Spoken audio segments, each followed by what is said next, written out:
ईद मुबारक हो। सभी को ऊपर वाला आपकी हमारी सभी दुआओं पर इनवाइट फरमाए और हम अपना करम बख्शे। तीरथ राज जैसे मार्केट में बहुत धूम मची है, ईद मनाई जा रही है। कल पूर्व आज चांद जनपद दिखेगा, कल उन्नाव ईद मनाई प्रदेश जाएगी। संयोजक तो आप प्रशासन क्या विभाग संदेश उत्तर देना प्रदेश चाहेंगे कांग्रेस हमारे कमेटी भाइयों के लखनऊ लिए? ने मैं तीरथ राज सारे मिश्रा, प्रदेश संयोजक प्रचार सारे एवं प्रकाशन विभाग, देशवासियों उत्तर को प्रदेश मुस्लिम कांग्रेस भाइयों कमेटी को लखनऊ। ईद सबसे की पहले आप सब बहुत लोगों बहुत का शुभकामना दी। हमारे विचार जानने के लिए, सबको बधाई देने का एक अवसर देने के लिए, सारे मुस्लिम भाइयों को, शिया भाइयों को, सुन्नी भाइयों को बहुत आपके माध्यम से जो मैं बधाई दे रहा हूँ, जहाँ तक ये मेरी आवाज़ पहुँच रही है, आपकी रीच है, बहुत बहुत आपका शुक्रिया। इस बार की ईद के संदर्भ में सारे हमारे जो मुस्लिम भाइयों को, हिंदू भाइयों को, हिंदुस्तान के लोगों को और विश्व के लोगों को बहुत बहुत बधाई और सलाम है। ईरान को, ईरान की जनता को, ईरान के नेतृत्व को सलाम, आयतुल्लाह खुमैनी साहब को सलाम, जिनकी की जंगे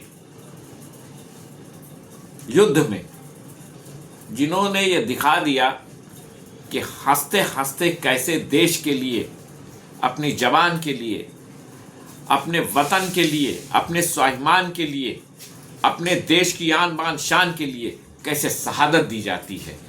और उसी जो उन्होंने जो शहादत दी, उसी का आज ये परिणाम है। जो विश्व की महाशक्ति, आप समझ गई होंगी मेरा इशारा किसकी ओर है, जो लगातार ये कहा करते थे कि ईरान परमाणु बम बना रहा है, अभी तक तो कोई परमाणु बम बनाने के वहाँ के आए नहीं। फिर उसके बाद वो कहने लगे कि ईरान का पूरी दुनिया से खतरा है और उनका मिसाइल कार्यक्रम बहुत बढ़िया है, उसको नष्ट करने के लिए हम इनके ऊपर अटैक कर रहे हैं। बगैर युद्ध के प्रोटोकॉलों का पालन किए और एक तरफ तो जब आप टेबल के वार्ता की मेज के ऊपर बैठे थे और 48 घंटे के अंदर आपने अचानक वार किया, इसके संदर्भ में क्या कहा जा सकता है, क्योंकि ये चीज निंदा के भी स्तर की नहीं, मैं समझता हूं। दूसरी बात तो ये है कि ईरान के जो प्रतिनिधि ने, जो हमारे यहाँ जो गैस की समस्या आई, जो पेट्रोल की समस्या आई, बहुत सारगर्भित बात बोली ईरान सरकार के प्रवक्ता ने कि भारत की जनता ईरान के साथ है, इसलिए हम उनको कष्ट नहीं देना चाहते हैं, हम उनको तकलीफ नहीं देना चाहते हैं, इसलिए हमने वहां के जहाजों को छोड़ा। ये दर्शाता है कि ईरान की सरकार भारत की जनता को कितना ज्यादा अंदर से सम्मान देती। और दूसरी बात ये भी है कि मेरी समझ से परे है, हिंदुस्तान के नहीं विश्व के तमाम अनुभवी राजनयिकों को, राजनेताओं को, कूटनीतिज्ञ को और विदेश नीति को, क्योंकि मेरा मानना नहीं, ये ध्रुव सत्य है कि सरकारें आती हैं चली जाती, लेकिन भारत की या किसी भी देश की, जैसे कि एक मिनट मेरी पूरी बात हो जाए, किसी भी देश की विदेश नीति कभी नहीं बदलती।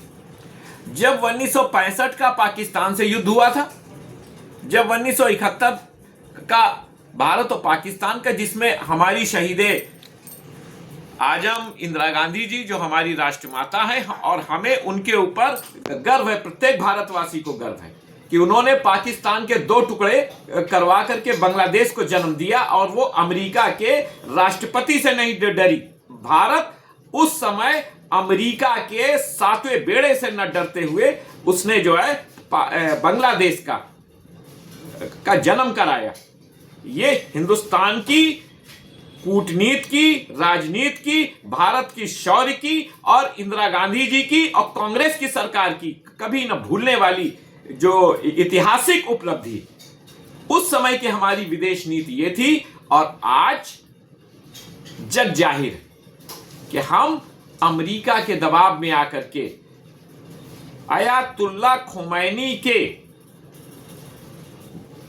देवासन के बाद, उनके शहादत के बाद आज तलक भारत की सरकार ने केवल विदेश सचिव को भेज करके उनकी शहादत को वो श्रद्धांजलि दी। प्रधानमंत्री महोदय हमारे पता नहीं किन कारणों से श्रद्धांजलि ही नहीं सार्वजनिक रूप से दे पा रहे हैं। ये बातें सब समझ से परे हैं। ये विदेश नीति दर्शाता है कि भारत का आज की डेट में स्तर क्या हो गया है। और ये परिणाम इसका एक ये भी है कि मैं जो अभी आपसे मैं ये कह रहा हूं कि जो भारत का मुसलमान और विशेषकर लखनऊ का मुसलमान जो हमारे भाई हैं, उनके जो हम सानिध्य में रहते हैं, तो कई संगठनों से ज्ञात हुआ कि इस बार जो हमारे मुस्लिम भाई आयतुल्ला खुमैनी साहब की शहादत के कारण ईरान पर उनकी जो हत्या जो की गई विश्व की महाशक्ति के द्वारा, तो इस बार ईद उन्होंने न मनाने का जो फैसला किया, और वो नए कपड़े भी शायद नहीं बनवाएंगे। तो हम सब लोग उन्हीं के साथ खड़े हैं